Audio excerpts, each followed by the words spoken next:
안녕하세요.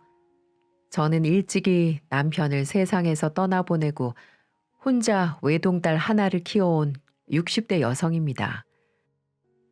젊은 여자가 홀로 아이를 키우며 살아온 세월이 녹록하다고 했다면 거짓말이겠죠. 하지만 하나밖에 없는 딸아이 모자람 없이 키우겠다는 일념 하나로 버티고 또 버텼습니다. 그렇게 전 이를 악물고 딸애를 키우며 살았어요. 지금 되돌아봐도 그간 해보지 않은 일이 없던 것 같습니다. 식당이나 시장에서 허드렛 일을 마다하지 않았고요. 일당을 주는 밭일이나 청소일도 틈나는 대로 하면서 악착같이 살았습니다. 그 덕택에 애가 중학교에 갈 무렵에는 작은 분식점 자리를 하나 얻어서 지금껏 장사를 하며 살 수 있었죠. 살가운 남편에게 사랑을 많이 받아보지 못하고 떠나보낸 박복한 인생이었지만 그래도 우리 딸에는 구김없이 잘 자라주었습니다. 그 사실 하나만으로도 제 지난한 인생이 모두 보상받는 것 같았어요. 부모한테 자식이 잘 되는 것보다 더 좋은 게 있겠습니까?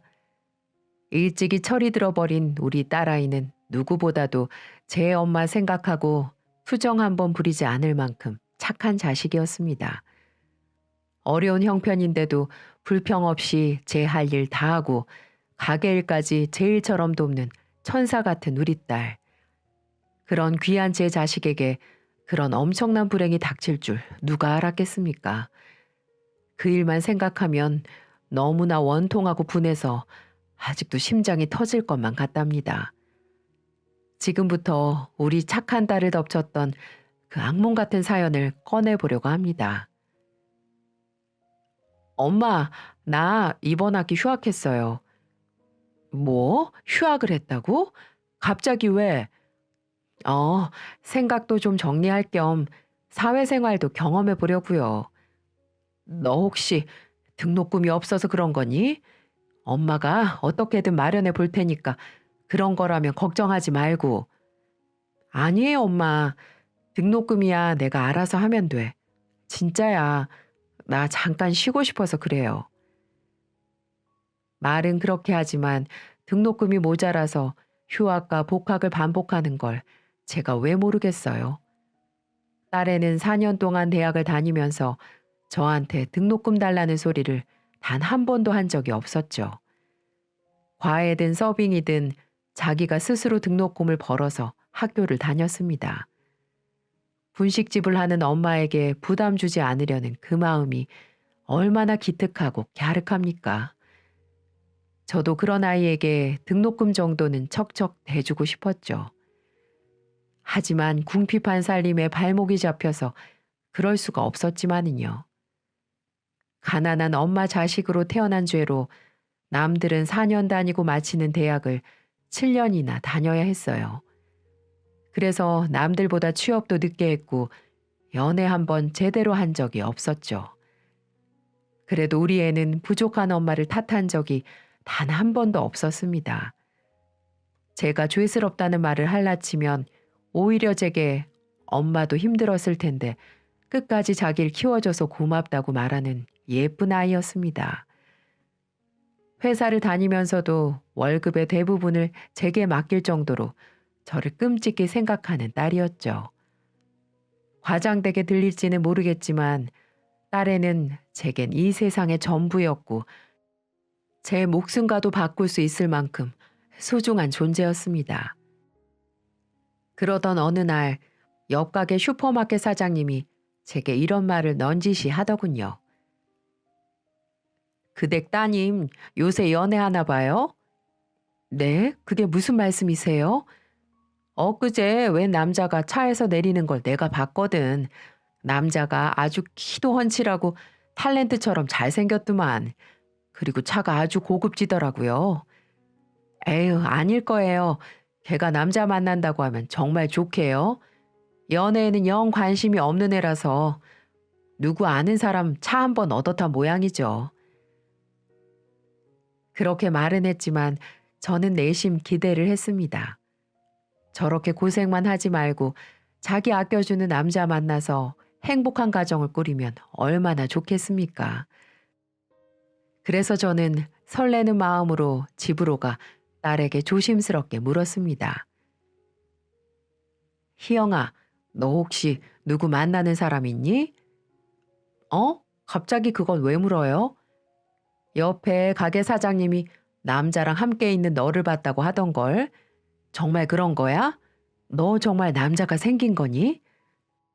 어, 사실은 호감 갖고 보는 사람이 있기는 해요. 그래? 그게 정말이야? 아유, 잘 됐다. 잘 됐어. 나는 우리 예쁜 딸이 평생 혼자 살까 봐 걱정했는데. 그래, 어떤 남자니? 엄마한테 좀 알려주면 안 돼?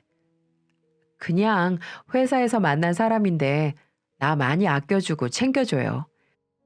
그래? 그런 사람이면 됐다. 남자는 모름지기 자기 여자 챙길 줄 알아야 해. 어디 잘 한번 만나봐. 그리고 본격적으로 마음이 있으면 이 엄마한테도 소개시켜주고. 네, 알았어요. 딸애는 부끄러운지 말끝을 흐리더라고요. 저는 진심으로 우리 딸의 연애를 축하했습니다.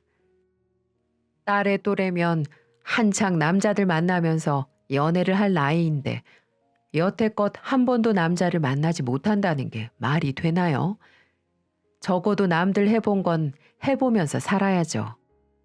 이제는 좁은 제품을 떠나 자기 인생 꾸려 가야 하지 않겠습니까? 누구보다도 아끼는 존재이기에 저는 딸의 행복한 인생을 간절히 응원했습니다. 그렇게 며칠이 지나고 딸애가 머쓱한 표정으로 이렇게 말을 하는 겁니다. 엄마, 이번 주에 밥 한번 먹어요. 밥? 외식하자고? 네, 남자친구 소개시켜 드리려고요. 어? 그게 정말이야? 네, 엄마 제가 만나는 사람 궁금해 했잖아요. 남자친구한테도 말해뒀어요. 그래, 이거 너무 기대가 되는걸? 대체 우리 희영이 마음을 뺏은 사람이 누굴까? 아이 참 엄마도 너무 기대는 하지 마시고요. 그러다가 실망하는 법이니까. 아무튼 그날 시간 비워 넣으세요, 엄마. 드디어 제게도 딸의 애인을 만날 수 있는 날이 왔습니다. 정말 너무 기대가 되더군요. 이제야 우리 애도 자기 행복을 꿈꿀 수 있겠다는 생각에 가슴까지 벅차올랐죠. 먼저 간 남편이 이 사실을 알면 무척이나 기뻐했을 겁니다. 약속된 날이 다가올수록 제 가슴이 마구 뛰는 거예요. 마치 제가 수줍은 소녀가 된 것처럼 콩닥콩닥 뛰는데 제 심장을 달래느라 무척이나 애를 썼던 것 같네요. 그리고 드디어 딸의 남자친구를 처음 만나게 됐죠. 안녕하세요, 어머니. 처음 뵙겠습니다. 장광현이라고 합니다. 네, 반가워요. 여기까지 오느라 고생했어요. 우리 희영이한테 들어보니까 현재 좋은 감정으로 만나고 있다고 들었어요. 네, 그렇습니다. 그냥 가볍게 만나는 거 아니고요. 결혼을 전제로 진지하게 만나고 있습니다. 아, 그래요? 딸의 남자친구는 키도 크고 얼굴도 잘생긴 데다가 말하는 것도 참 정중하더군요. 첫인상은 100점 만점에 90점이었습니다. 사실 마음 같아서는 100점을 주고 싶었지만 나머지 10점은 딸에게 하는 행동을 보고 점수를 주기로 했죠. 그만큼 첫인상은 너무 마음에 들었어요. 광현 씨라고 했나? 이제 조금 편해졌으니 말 놔도 되죠? 우리 딸 들어서 알겠지만 어릴 적 지아빠 죽고 형편이 어려워도 싫은 내색 한 번도 해본 적 없는 정말 착한 딸일세. 결혼 전제로 만나고 있다고 하니 말하는 건데 항상 아껴주고 보듬어 줬으면 좋겠어. 그렇게만 해준다면 나는 더 이상 바랄 게 없네. 그렇게 말씀해 주시니 감사합니다. 그런데 이런 질문은 좀 구닥다리처럼 느껴지려나? 아니에요. 궁금한 거 있으면 얼마든지 물어보세요, 어머님. 혹시 부모님은, 아, 두 분 모두 건강히 잘 계시고요. 어머니는 교회에서 작은 직을 맡고 계시고, 아버지는 회사를 운영하고 계십니다. 그래? 아버님이 회사를 운영하신다고? 그 말을 듣고 나니 마음에 살짝 걸리는 겁니다. 우리 집 형편이 워낙 변변치 않으니까 남자 쪽 집안이 너무 차이가 나면 좀 그렇잖아요. 그래서 전 좀 선입견 비스무리한 감정이 든 것이었죠. 네, 어머니. 실은 희영이가 근무하는 회사가 바로 저희 아버지가 운영하고 계시는 회사입니다. 저도 그 회사에서 재직하고 있고요. 뭐라고? 딸애는 자동차 부품을 제조하는 중견기업에 다니고 있었거든요. 대기업은 아니어도 꽤 이름이 있는 회사였어요. 그러니까 딸애가 만난다는 남자가 그 회사의 아들이고 아버님은 대표라는 말이었습니다. 그 순간 뒤통수가 띵하게 울리면서 어리둥절하더군요. 솔직히 말문이 턱 막혀서 어떻게 반응을 해야 할지 당최 모르겠는 겁니다. 그런 큰 회사의 아들이 분식집 딸과 만난다뇨. 무슨 드라마에서나 나올 법한 일이 저와 제 딸에게 벌어진 겁니다. 저는 멋쩍어하는 딸애를 보며 눈으로 말했어요. 대체 이게 어떻게 된 거냐? 이 남자가 하는 말이 사실이냐? 네가 분식집 딸이라는 걸 알고 있는 거냐? 라고요. 그런데 딸의 남자친구가 놀라는 제게 이렇게 말을 하는 겁니다. 어머니, 혹시 부담스럽게 받아들이셨다면 절대 그럴 필요 없습니다. 희영이가 힘들게 성장했던 것도 잘 알고 아버님이 일찍 돌아가셨다는 사실도 알고 있어요. 하지만 전 남녀가 만나는데 조건 같은 거 필요 없다고 생각합니다. 중요한 건 서로에 대한 마음이죠. 저희 부모님께서도 사람 하나만 보는 분들이세요. 그러니까 너무 걱정하지 않으셔도 될 것 같습니다. 뭐라고? 하지만 그런 말이 제 귀에 들어올 리가 없죠. 저희 집이 너무 형편이 없어서 집안 차이가 나지 않을 순 없다는 건 인정합니다. 하지만 차이도 어느 정도 차이가 나야 말이죠. 손바닥만한 분식집을 운영하는 제가 중소기업을 운영하는 사람들과 사돈을 맺는다고 생각하니까 아찔한 겁니다. 아무리 그런 분들이 아니라곤 하지만 만약 딸애가 그 집 식구가 된다면 은근히 눈칫밥도 먹을 게 뻔히 보입니다. 딸애가 처음으로 데리고 온 남자가 이렇게 어마어마한 집안의 자식이라니 입안이 바싹바싹 마르더군요. 딸의 남자친구를 만나고 돌아오는 길에 저는 진지하게 물어보았죠. 희영아, 정말 그 남자가 네가 다니는 회사 사장이니? 맞아, 엄마. 그 사람도 밑바닥 직원부터 일하다가 얼마 전에 승진해서 사장 타이틀 달았어요. 아유, 그래? 근데 직원이 30명이나 있다고 하면 그래도 작은 회사는 아닌 것 같은데. 그렇지. 근데 그렇다고 그리 큰 회사도 아니에요. 그러니까 너무 주눅들 필요 없어. 그리고 저는 그 사람 배경보다 사람이 좋아서 만나는 거니까 걱정하지 마세요. 엄마 딸, 집에서는 엄마한테 아양 떠는 딸이어도 밖에서는 똑 부러진다는 소리 많이 듣고 살고 있으니까 걱정 같은 거 하지 않아도 돼요. 그렇다면야 엄마 마음은 편하긴 한데. 근데 있잖아. 그 시댁 어른들은 널 마음에 드신다고 할까? 아니, 엄마는 다른 게 아니고 집안 차이가 너무 나니까 네가 괜히 주눅 들어서 지낼까 봐 걱정이 돼서 그렇지. 저도 처음엔 그렇게 생각했어요. 근데 회사에서 자주 보니까 저를 얼마나 이뻐해 주시는데요. 예비 아버님, 어머님 두 분 다 너무 좋으세요. 저를 얼마나 반기던지 정말 민망할 정도였다니까요. 그러니까 엄마, 그런 건 너무 걱정하지 않아도 될 것 같아요. 엄마도 집안 같은 거 생각하지 말고 그 사람 자체만 봐줬으면 좋겠어요. 딸애가 딱 부러지게 말을 하니까 저도 할 말이 없더라고요. 부잣집이라고 모두 사람을 그렇게 판단하는 건 아닐 텐데 제가 너무 편견을 갖고 있는 걸지도 모른다고 생각했죠. 그래, 나야 우리 딸이 좋은 집안에 시집 간다면 너무 좋지. 그런 분들이 아니라니까 다행이네. 알았어. 어차피 지금은 사귀는 단계니까 급하게 생각하지 말고 차분하게 만나봐. 네, 알았어요, 엄마. 그래도 딸애가 웃는 모습이 좋았습니다. 자신을 아껴주고 사랑해주는 사람을 만났다는 게 제일 중요한 거겠죠. 부잣집이든 가난한 집이든 말입니다.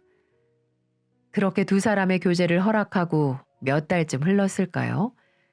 그 뒤로도 전 딸의 남자친구와 몇 번 식사를 함께 했죠. 보면 볼수록 사람이 괜찮았습니다. 부잣집 도련님이라서 막돼 먹은 행동을 하거나 사람을 위아래로 두는 품성은 아닌 것 같았어요. 딸애가 그 사람에게 마음을 준 것이 부잣집이어서가 아니라는 걸 저도 알 수 있었습니다.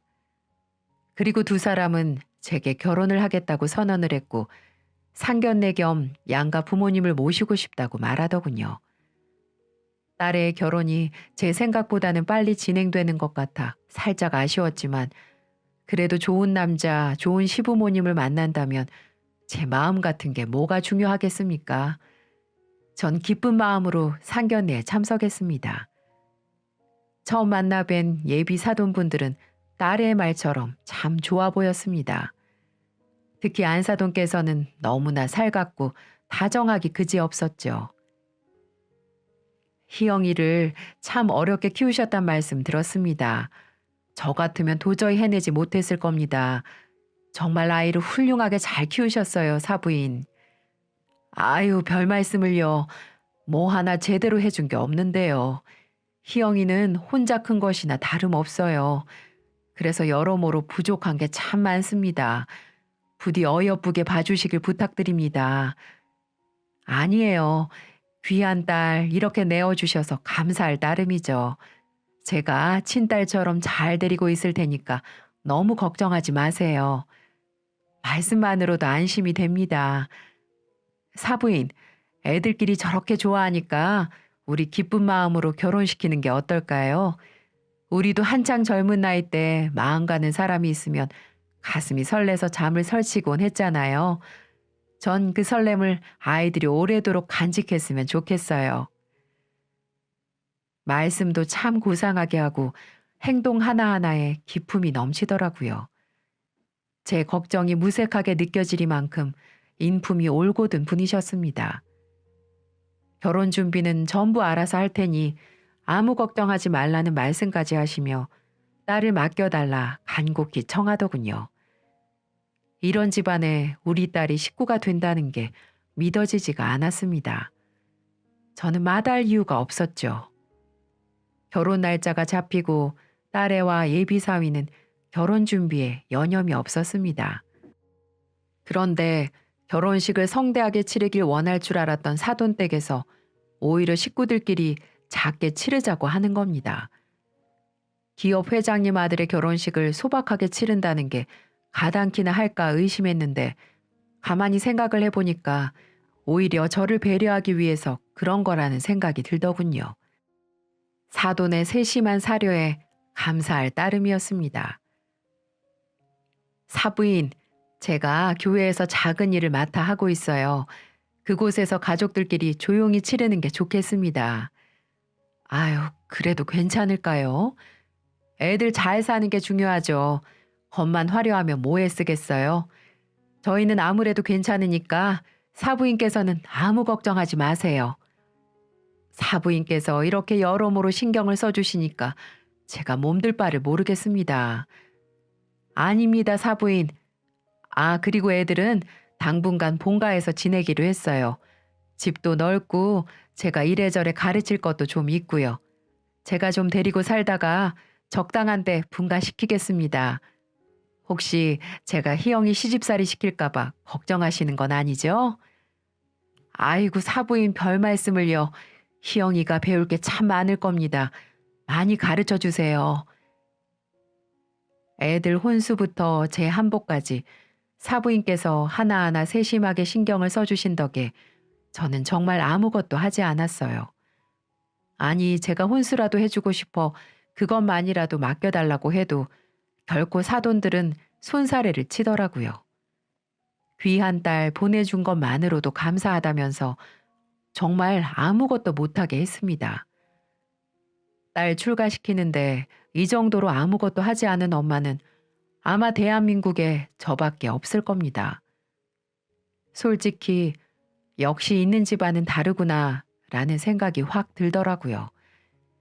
그리고 이렇게 우리 희영이를 이뻐해주고 사랑해주는 집안에 나를 시집 보낸다고 생각하니 얼마나 고마웠는지 몰라요. 저의 박복한 팔자를 딸이 물려받지 않는 것만으로도 정말 감사했습니다. 결혼식 당일 하얀 드레스를 입은 딸애를 보니까 주책 없이 눈물이 펑펑 쏟아지는 겁니다. 정말 울지 않으려고 다짐을 했는데 왜 그렇게 감정이 북받쳐 오르던지요. 지나왔던 고단한 인생도 떠오르고 환히 웃고 있을 남편 생각도 많이 났고요. 울음을 참는 딸의 눈빛도 절 그렇게 울리는 겁니다. 제가 저렇게 예쁜 드레스를 입고 남편의 팔짱을 꼈을 때가 얼마 되지 않은 것 같은데 말입니다. 쉼없이 흐르며 굽이치는 강물처럼 이런 게 바로 인생이겠죠. 그래도 한편으로는 딸애가 가정을 꾸리고 행복하게 살 수 있다는 게 무척 뿌듯했습니다. 이젠 그런 애들을 곁에서 지켜보며 조용히 응원해주는 게 제 역할이겠죠. 전 그렇게 생각하며 딸의 인생을 축복했습니다. 딸은 결혼을 하고서도 혼자 있을 제가 걱정이 되어서인지 시간이 날 때마다 연락을 해줬습니다. 엄마, 저예요.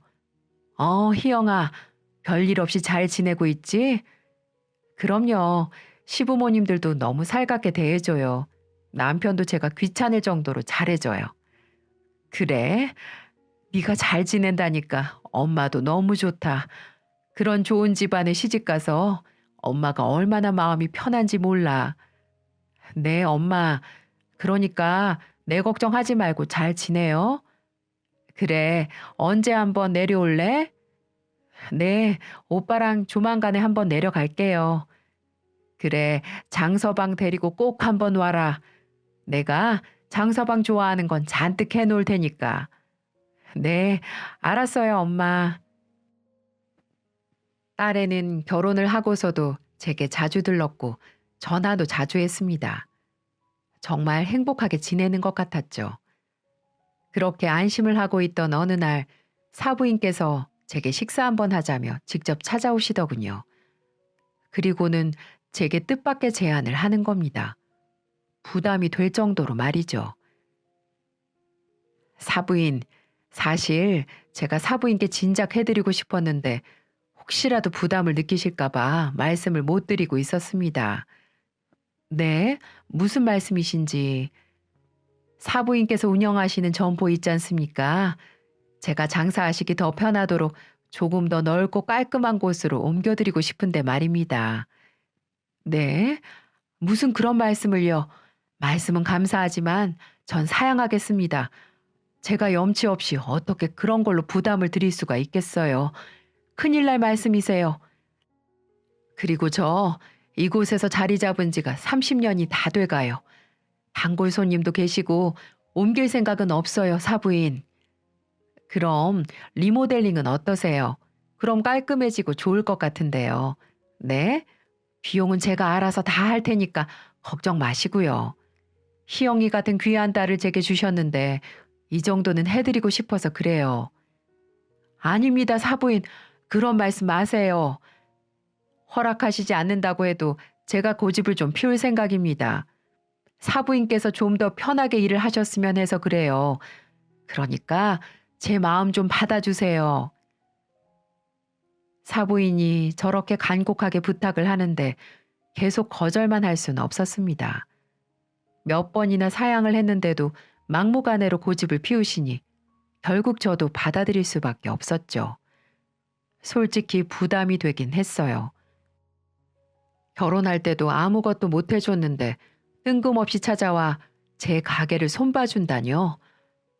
하지만 계속 거절을 하면 안사돈의 정성을 무시한다고 비춰질까봐 결국 두 손 두 발 들고 말았네요. 결국 좋은 집안에 시집간 딸내미 덕분에 저는 30년 만에 가게를 세 단장 할 수 있었습니다. 사부인의 배려가 너무 부담스러웠는데 막상 깔끔해진 가게를 보니까 흡족한 마음이 들더라고요. 손님들도 더 좋아할 것 같았고요. 딸애도 시어머니가 너무 좋아하신다며 부담 갖지 않아도 된다고 하더군요. 그제야 마음을 좀 놓을 수가 있었죠. 그런데요, 사부인의 호의는 거기서 그치지가 않았습니다. 사부인께서 제 통장으로 매달 100만 원씩 꼬박꼬박 보내시는 게 아니겠어요? 너무나 놀란 마음에 되돌려 드리려고 했지만 한사코 돌려받지 않겠다고 하시는 바람에 저만 곤란해지고 말았습니다. 제게 다짜고짜 전화 와서는 사부인, 그 돈 사부인을 위해서 쓰시라고 애들이 용돈 삼아 드리는 거라고 생각하세요. 그동안 많은 걸 참으면서 사셨잖아요. 이제 친구분들이랑 맛있는 것도 사 드시고 좋은 옷도 사 입으면서 사세요. 그래야 제 마음이 편해서 그렇습니다. 마음이 알겠지만 아무리 그래도 사돈한테 용돈 받는 사람이 어디 있습니까? 너무나 면목이 없어서 딸아이 편으로라도 돌려드리려고 했지만 딸아이도 그냥 받아두라고 하는 겁니다. 엄마, 괜찮아요. 어머님이 드릴만 하니까 드리는 거예요. 원래 우리 결혼할 때 엄마한테 100만 원씩 드리기로 약속했었어요. 그걸 시어머니한테 말씀드리니까 남편을 대신해서 어머님이 주시는 거예요. 남편 돈 관리를 지금 어머님이 해주고 계시거든요. 그러니까 내가 주는 거라고 생각하고 엄마가 요긴하게 쓰세요. 아유, 하지만 희영아, 그렇다고 해도 액수가 너무 많다. 그리고 내가 돈 쓸 데가 어디에 있다고. 괜찮다니까요, 엄마. 저도 이 집에서 며느리로서 역할 아주 잘하고 있어요. 그래서 주는 거라 생각하고 우선 쓸데 없더라도 모아놓기라도 하세요.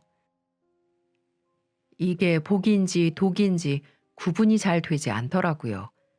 한 달 내내 가게에 매달려도 순수익이 그만큼 벌까 말까인데 말입니다. 돈을 받아도 마음이 편하지 않더군요. 벌써 몇 번이나 받은 것도 송구스러운데 계속 달마다 보내신다니 어쩔 줄 모르겠는 겁니다. 제가 하도 답답해서 아주 가까운 지인한테 이 이야기를 살짝 했거든요. 어머 언니, 그게 정말이야? 세상에 백식이나? 아유 언니, 이제 팔자 폈네, 팔자 폈어. 아니, 그렇다고 마냥 좋아할 게 아니라니까. 면목 없게실이 사돈한테 매번 용돈을 받니? 이렇게 큰 돈을. 사위를 대신해서 주는 거라지만 나는 마음이 영 불편하고 싫다. 그런데 내가 아무리 보내지 말라고 말씀을 드려도 자꾸 이렇게 보내시니까 이 일을 어쩌니. 아유, 그런 소리 마. 그런 집안이야 돈이 썩어나는데 며느리 얼굴 봐서 힘들게 사는 사부인 좀 도와주겠다는데 뭐 어때? 그냥 감사하다고 생각하고 그냥 넣어도. 내가 좀 찾아보니까 희영이 시아버지 회사가 요즘 급성장하는 회사던데. 하여간 언니는 딸 자식 잘 둔 덕분에 말년복이 터지네 터져. 아유, 내가 쪽팔려서 언니한테 말 안 하려고 했는데 우리 딸은 지금 취업도 못한 백수놈 만나고 있어. 얼마나 내가 속 터지는 줄 알아? 그러니까 언니는 복 받았다고 생각하고 좋게 생각해. 사부인 교회도 다닌다면서. 그럼 인성도 최고일 거 아니야. 언니도 교회 집사님이니까 코드도 잘 맞고 좋겠구만 뭘. 별걸 다 걱정하네. 친한 동생은 제 마음을 아는지 모르는지 복에 겨운 소리 하지 말라고 오히려 저를 나무라더군요. 정말 그 말이 맞는 걸까요? 사돈댁에서 가게 리모델링을 해준 것도 모자라 매번 돈을 보내오는데 정말 눈 딱 감고 받아도 되는 게 맞는지 저는 묵은 채증이 얹힌 것처럼 영 깨름칙했죠. 그래도 하는 수가 없습니다. 돈 보내오는 사람을 제가 막을 수도 없는 노릇이고 일단은 돈을 쓰지 않고 가만히 내버려뒀죠. 언제 적당한 때가 되면 돌려드려야겠다는 생각을 했습니다. 그렇게 시간이 지났고 언제부턴가 딸의 얼굴 본 지가 몇 달이 됐다는 생각이 들더군요. 연락은 간혹 오는데 어느 날부터 집에 들르는 일이 좀 드문 겁니다. 아무리 시어른들이 잘해주신다곤 하지만 시댁살이가 어디 쉬울까요? 아무래도 친정 다녀온다는 말이 쉽게 떨어지진 않을 겁니다.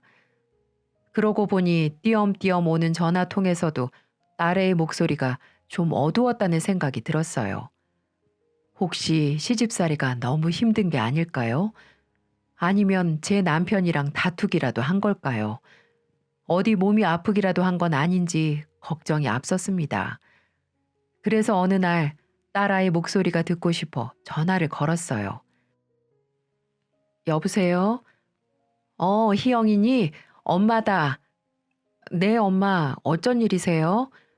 아니, 다른 게 아니라 요새 네 얼굴을 통 못 봤지 않니? 혹시 무슨 일이라도 있나 싶어서. 요즘 무슨 일 있는 거 아니지? 요즘 엄마 꿈자리도 안 좋고 기분이 이상해서 말이야. 별일 없어요. 걱정 마세요. 요즘 일이 좀 바빠서 연락 못 드렸어요. 제가 좀 한가해지면 언제 한번 집에 들를게요. 아, 그랬니? 알겠다, 그래. 무슨 힘든 일 있으면 엄마한테 언제든지 전화하고. 엄마는 우리 딸밖에 없는 거 알지? 그렇게 말을 하고 전화를 끊었지만 딸아이의 목소리가 영 좋지를 않습니다. 30년 가까이 제가 키운 아이인데 그거 하나 모를까요? 전화도 빨리 끊으려고 하고 꼭 무슨 일이 있는 사람처럼 보였어요. 저는 그럴 때마다 걱정이 돼서 새벽마다 교회에 나가 딸을 위해 기도를 했습니다. 제발 제 딸이 아무 일 없이 행복하게 잘 살게 해달라고 매일같이 기도를 했어요. 그런데도 제 불안한 마음은 가시지가 않았습니다. 그래서 결국 전 딸아이의 목소리가 마음에 걸려서 전 딸의 얼굴을 직접 보러 가야겠다고 결심했습니다. 딸아이에게 줄 반찬을 잔뜩 만들어서 양손 가득히 들고는 고속버스를 탔죠. 제가 간다고 하면 분명 오지 못하게 할 게 뻔했습니다. 사돈댁 근처에 가서 전화를 할 생각이었어요. 잠깐이라도 얼굴을 봐야 안심이 될 것 같았거든요. 한번 초대를 받아 간 적이 있어서 사돈댁의 위치는 잘 알고 있었습니다. 제가 젊었을 적에 자주 다녔던 지역이기도 했고요. 막상 큰 단독주택에 사는 사돈댁에 도착을 하니 좀 망설여지더라고요. 괜히 사돈들 심기를 불편하게 만드는 건 아닌지 걱정도 됐고요. 제가 대문 앞에서 서성이고 있는데 누군가 그 댁에서 문을 열고 나오는 게 아니겠어요? 딱 보니까 그 댁에서 일을 도우는 아주머니셨죠. 아주머니는 대번에 절 알아보더라고요. 어머, 작은 사모님 어머님 되시죠? 아니, 추운데 여긴 왜 이렇게 서 계세요? 혹시 작은 사모님 보러 오셨어요? 아, 네. 혹시 우리 희영이 집에 있나요?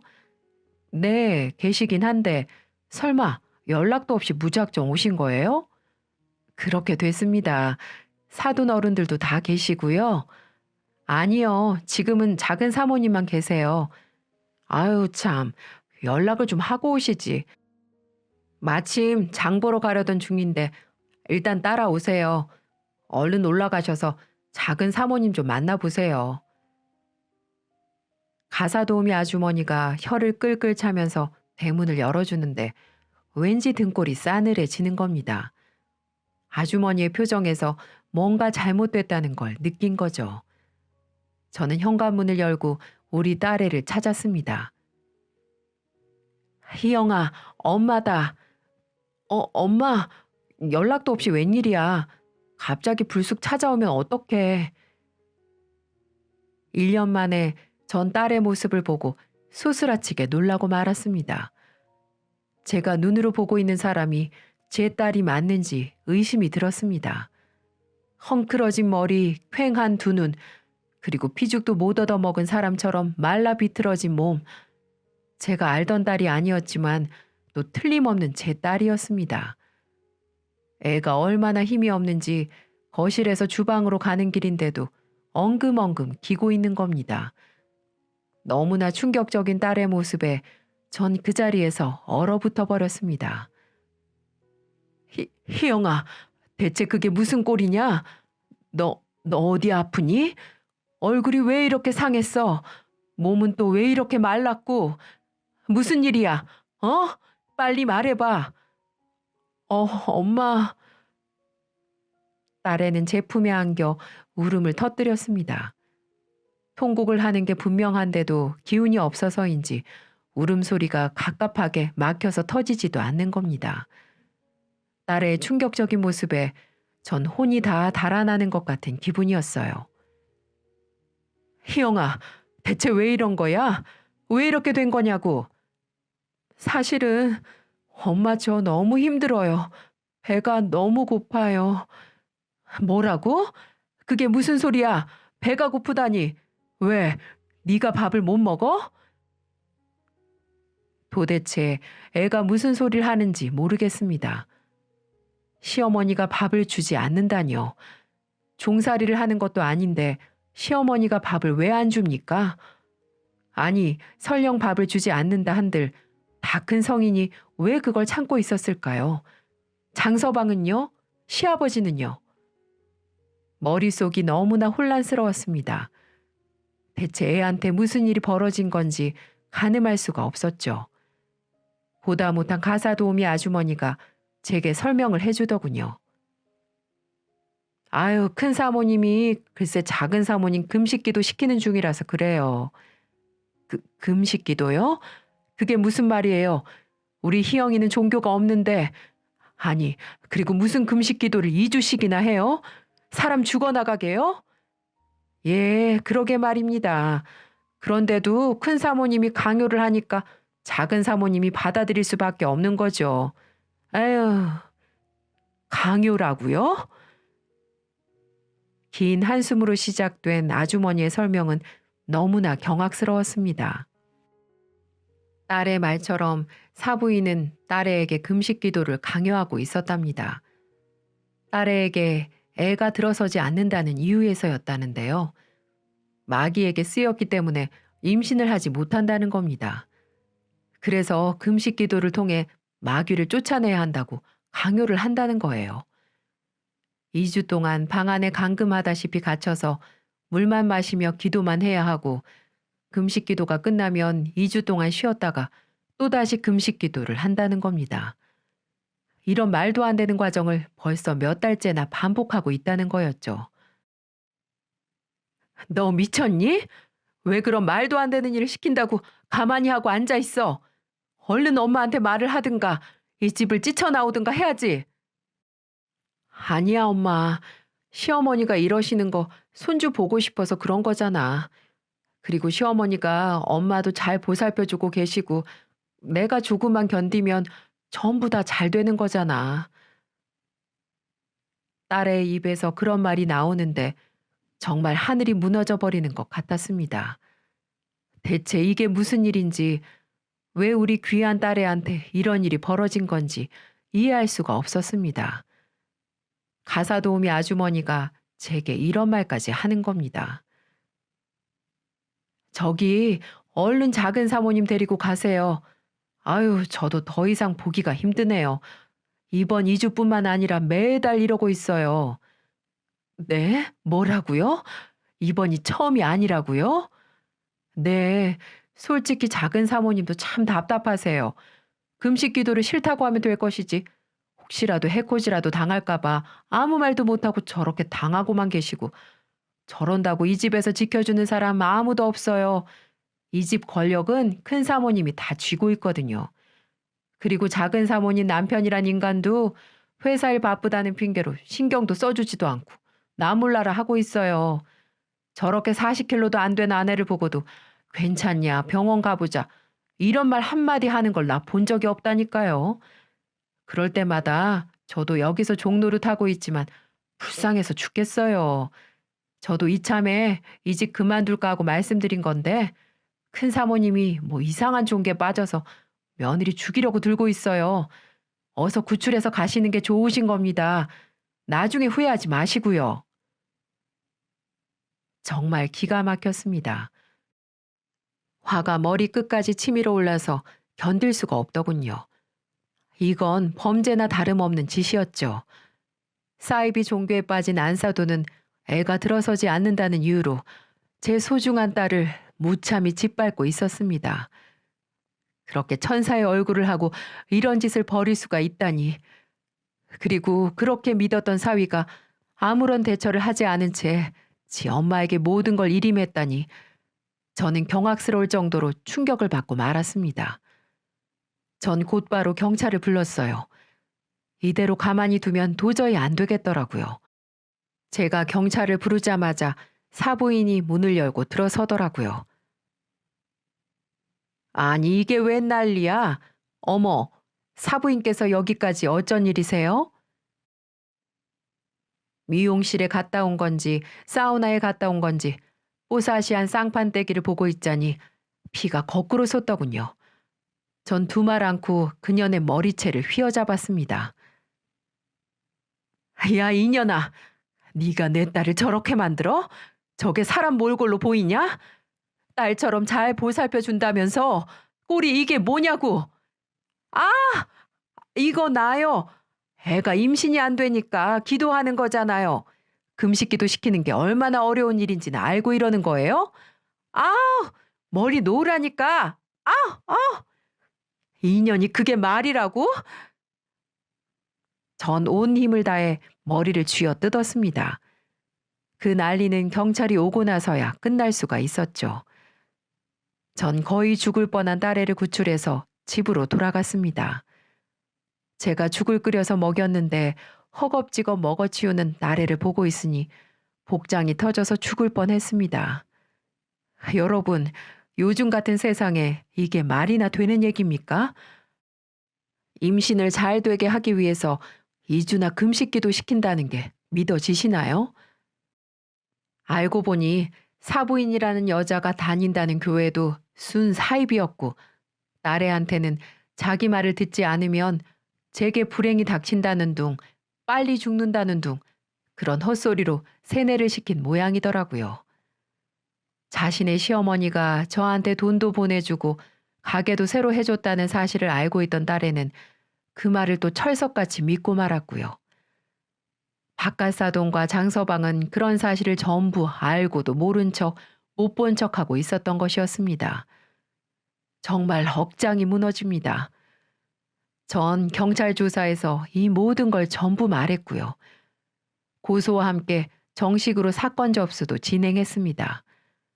그리고 그 여자가 제게 보내온 돈은 인테리어 비용과 함께 사위 그놈에게 던져주고 왔습니다. 나중에 가사도우미 아주머니에게 들은 이야기인데요. 딸애처럼 임신이 되지 않는다고 강제 금식 기도를 당한 여자가 벌써 둘이나 더 있었다는 겁니다.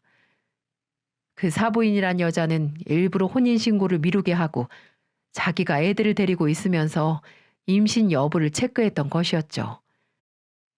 그렇게 임신이 잘 되지 않는 기색이 보이면 마귀를 쫓아낸다는 명분으로 금식 기도를 강요했던 거고요. 나중에 알게 된 사실이었지만 딸이 임신이 되지 않았다는 이유는 바로 사위 그놈한테 있었어요. 그놈이 무정자증이어서 임신이 되지 않은 거였는데 기도만 하면 딸이 임신할 수 있다고 믿은 걸로 보였습니다. 한마디로 현대의학을 믿은 게 아니라 사이비 미신 종교를 믿고 우리 딸을 그렇게 억압했던 거죠. 얼마 지나지 않아 바깥사돈이 저희와 합의를 보려고 하더군요. 2억을 제시하며 한 번만 눈 감아달라고 제게 와서 빌더이다. 당신이 안사람 단속을 잘못해서 일어난 일이라면서 말이죠. 하지만 전 금지 오격 같은 제 딸 저렇게 폐인으로 만들어버린 그년을 절대 용서하지 못할 것 같습니다. 그리고 철석같이 믿었던 사위놈은 얼굴 한번 비추지 않더군요. 연락도 없고요. 어차피 혼인신고도 안 했으니 데리고 꺼지라는 식으로 나오더군요. 그래서 변호사를 선임해 그들의 죄값을 치르기 위해 다방면으로 뛰고 또 뛰었습니다. 다행히도 딸은 그 집에서 생활을 하면서 안사동 그 여자의 억압, 폭행, 폭언 등을 몇 개 증거로 가지고 있더군요. 추가로 경찰서에 그 증거를 제출했습니다.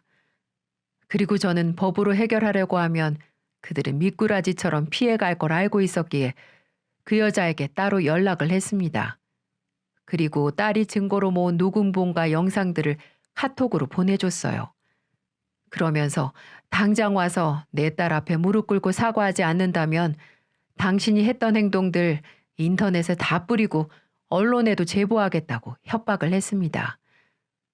그러자 녹음 영상본이 있다는 사실을 몰랐던 그 여자는 곧장 사위와 달려와서는 딸 앞에서 무릎을 꿇더이다. 사위 그놈도 얼마나 가식적이고 나쁜 놈이던지 자기 회사 이미지 나빠지고 언론에서 집중 포화를 맞을까봐 간이고 쓸개고 다 줄 것처럼 하면서 우리 앞에서 눈물을 보이는 거 있죠? 그 모습을 본 딸이 사위의 뺨을 날려버리더군요.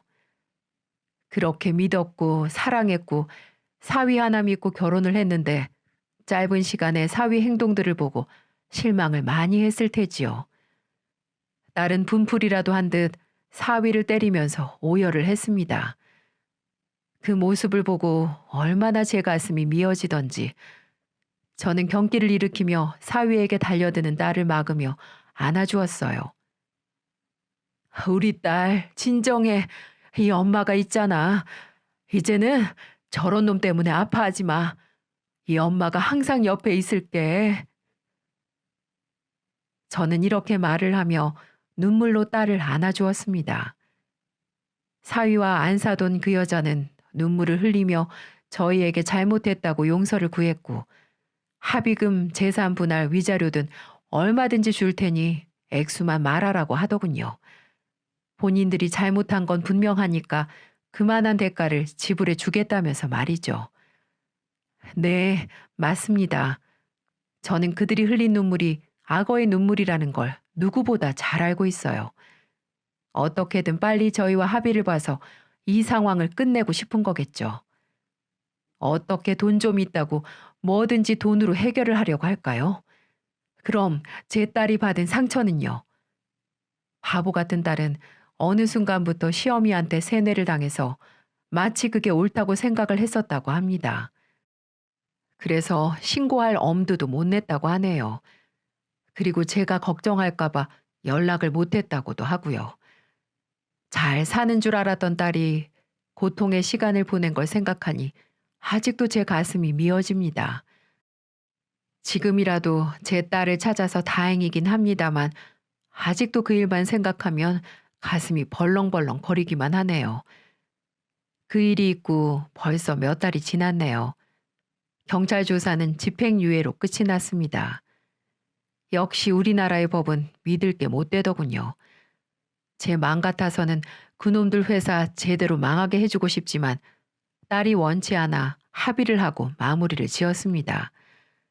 딸은 더 이상 그쪽 집안과 엮이고 싶지 않다며 합의를 하고 영영 기억 속에서 빨리 지워버리고 싶다고 했어요.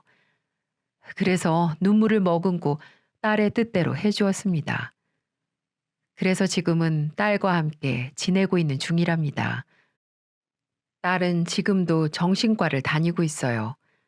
자면서도 가끔 경기를 일으키며 오열을 하곤 합니다.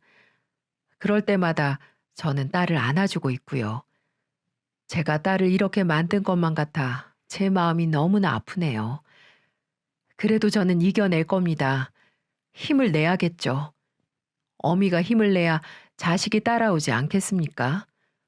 부디 우리 딸이 다시 건강하게 일어날 수 있도록 여러분들의 많은 응원 부탁드립니다. 마지막으로 저도 교회를 다니고 있습니다. 교회 다니는 사람들이 전 안사돈처럼 모두 사이비에 빠진 거 아니니까 색안경 끼면서 바라보지 않으셨으면 좋겠네요. 그런 사람들 때문에 간절히 교회를 다니는 믿음의 사람들이 똑같은 사람으로 비춰질까봐 마음이 아픕니다. 부탁의 말씀드리며 제 사연은 여기서 마치도록 하겠습니다. 앞으로 더 열심히 살도록 하겠습니다. 제 긴 사연 끝까지 들어주셔서 정말 감사합니다.